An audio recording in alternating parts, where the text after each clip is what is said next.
Di era new normal ini kita tidak hanya sebatas berpikir pragmatis, tidak hanya berpikir hal-hal yang teknis, tetapi juga berpikir strategis. Bahkan kita memikirkan adanya paradigma baru. Hidup dalam paradigma yang baru untuk adanya standar, adanya suatu hal yang lebih luas, untuk tetap memiliki daya tahan, daya tangkal, dan daya saingnya. Nah, oleh sebab itu, ketika kita membahas tentang lalu lintas, apa itu lalu lintas? Tentu kita melihat tidak secara pragmatis sebagai gerak pindah, tetapi kita melihat bahwa lalu lintas ini sebagai urat nadi kehidupan. Nah, selain dari urat nadi kehidupan ini, ternyata lalu lintas mempunyai dampak dan efek yang luas terhadap suatu kedaulatan bangsa, negara, dan bahkan untuk memiliki daya tahan, daya tangkal, daya saing. Nah, ketahanan nasional ini pun juga dibangun dari adanya lalu lintas yang mampu menjadi urat nadi kehidupan. Artinya, suatu bangsa ini untuk berdaulat, untuk berdaya tahan, berdaya tangkal, dan berdaya saing memerlukan ada produktivitas. Adanya kemampuan untuk bertahan hidup, tumbuh, dan berkembang. Nah, produktivitas itu dilakukan atau memerlukan atau dengan lalu lintas. Sehingga disinilah diperlukan adanya lalu lintas yang aman, selamat, tertib, dan lancar. Nah, pertanyaannya, untuk apa? Karena di dalam proses produktivitas ketika terganggu, ketika tidak aman, ketika tidak selamat, ketika tidak lancar, ketika tidak tertib, tentu ini akan menjadi kontraproduktif dan sosial cost-nya mahal. Segala sesuatu yang menjadi masalah lalu lintas, sosial cost-nya mahal. Nah, pada konteks new normal, maka dengan pendekatan yang lebih luas, kita mengingat Indonesia negara kepulauan. Indonesia ini negara yang memerlukan adanya kesatuan persatuan. Ini yang menghubungkan adalah lalu lintas. Konteks menghubungkan ini merupakan satu rangkaian, satu kekuatan yang harus juga dimanage, dikelola, ditata.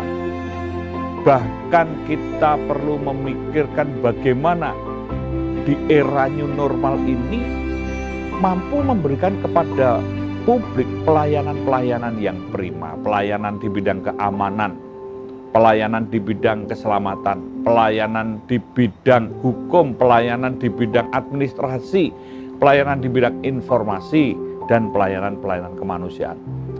Ini merupakan bagian kita menyadari bahwa sumber daya manusia adalah aset utama bangsa.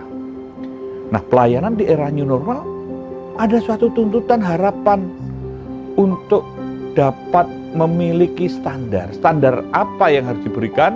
Yaitu standar kecepatan, ketepatan, keakurasian, transparansi, akuntabilitas. Nah, pada proses akuntabilitas ini secara moral, secara hukum, secara administrasi, berarti harus cepat, tepat, akurat, transparan, akuntabel, informatif, dan mudah diakses. Ini new normal. Di era new normal ini juga kita harus mengembangkan sistem-sistem berbasis kepada elektronik, berbasis online, saling terhubung satu dengan yang lainnya. Dan ini diperlukan adanya suatu pemikiran membangun back office sebagai operation room, sebagai command center, sebagai control room, dan ini juga sebagai call center. Ini menjadi pusat untuk menganalisa. Jadi semua era digital ini selain back office adanya perlu ada aplikasi-aplikasi yang berbasis artificial intelligence dan Internet of Things atau penghubungnya atau networknya dengan internet yang satu dengan lain saling terhubung.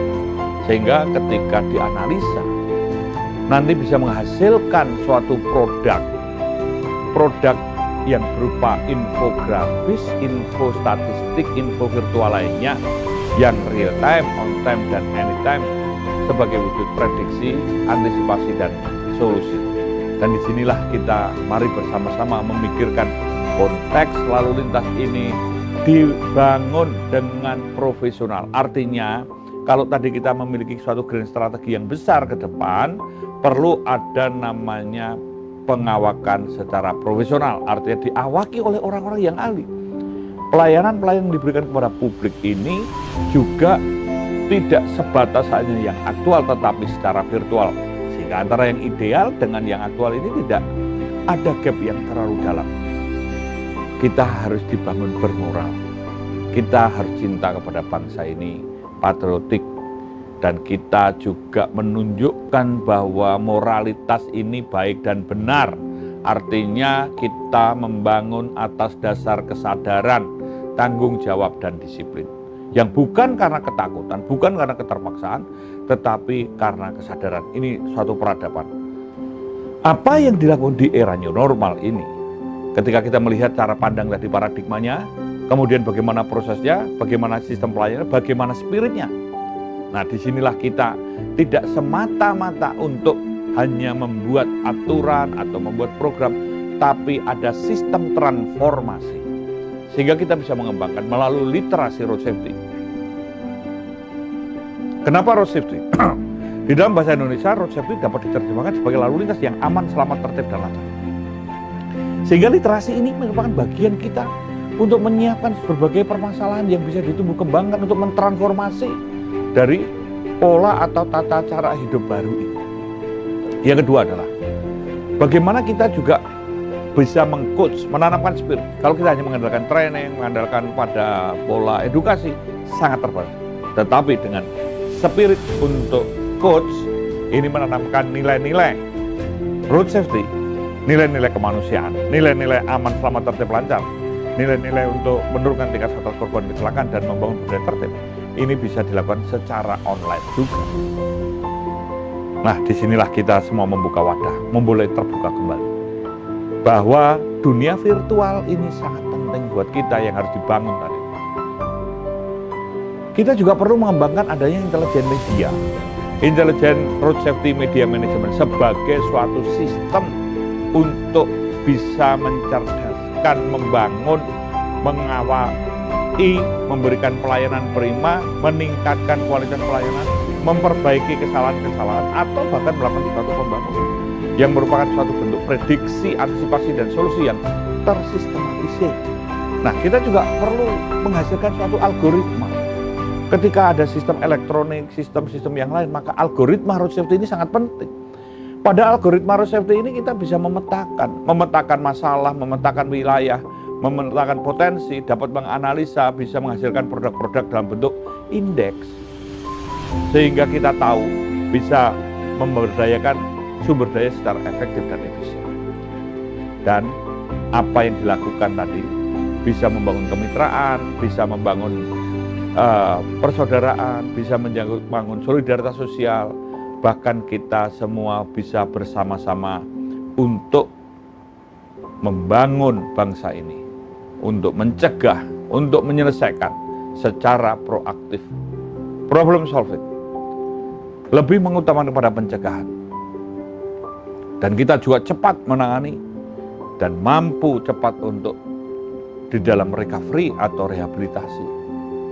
Nah, di era new normal memang kita harus membuka diri, merubah paradigma dan cara pandang lama, sehingga tidak hanya terjebak pada pikiran-pemikiran yang pragmatis, tetapi juga kita mulai mengembangkan secara strategis, secara konseptual, teoretikal, bahkan kita punya pikiran yang visioner, yang jauh ke depan.